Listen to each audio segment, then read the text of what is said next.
You are listening to the audio production of Homilies on the Gospel according to St. John, Volume 1, Homilies 1 through 17, John chapter 1, verse 1 through chapter 5, verse 18, by St. Augustine, Bishop of Hippo, published by One Audiobooks and read by Wayne Evans. Homily 1, John chapter 1, verses 1 through 5. In the beginning was the Word, and the Word was with God, and the Word was God. The same was in the beginning with God. All things were made by him, and without him was nothing made. That which was made, in him is life, and the life was the light of men. And the light shineth in the darkness, and the darkness comprehended it not. When I call to mind what we have just heard from the apostolic lesson, the natural man receiveth not the things of the Spirit of God. And when I consider that in the present mixed assembly, among you, my beloved, there must needs be many natural men who still do mind the things of the flesh, neither are they yet able to raise themselves up to spiritual understanding, I am greatly at a loss how, as the Lord shall vouchsafe, I shall be able to express, or after my poor measure to explain, what has been read from the Gospel. In the beginning was the Word, and the Word was with God, and the Word was God. For this the natural man perceives not. What then, brethren? Shall we leave this unspoken of? Wherefore then is it read, if it shall not be spoken of? And wherefore heard, if not explained? Yea, but why explained, if not understood?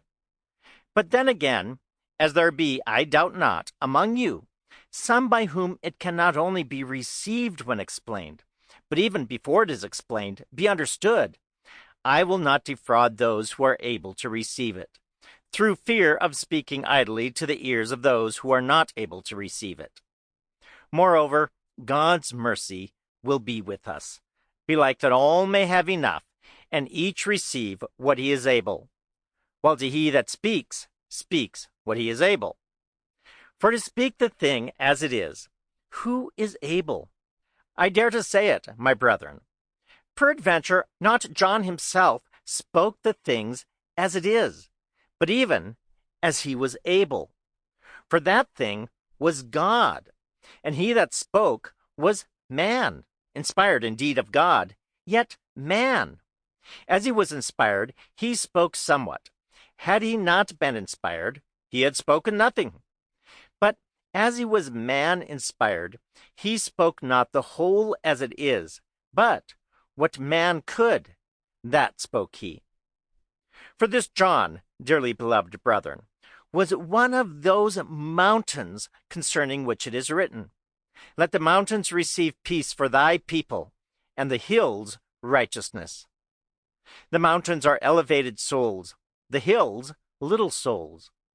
Howbeit to this end do the mountains receive peace, that the hills may be able to receive righteousness. What is the righteousness which the hills receive? Faith. For the just doth live by faith. But lesser souls should not receive faith, unless the larger souls, which are called mountains, were of wisdom herself enlightened, that they may be able to cast onwards to the little ones, what the little ones may be able to receive. And the hills may live by faith, while the mountains receive peace. By the mountains themselves it was said to the church, Peace be with you. And the mountains themselves, in announcing peace to the church, divided not themselves against him from whom they received peace, that, in truth, not feignedly, they might announce peace. For there be other mountains than these, dangerous headlands, perilous to ships, on which, if the mariner once drive his vessel, she go to pieces. For it is natural, when land is described by men in jeopardy, to make a push, as it were, to land.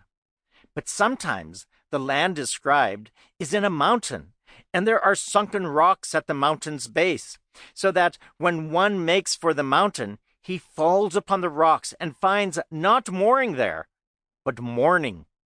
So have there been some mountains, and they have appeared great Sample complete. Ready to continue?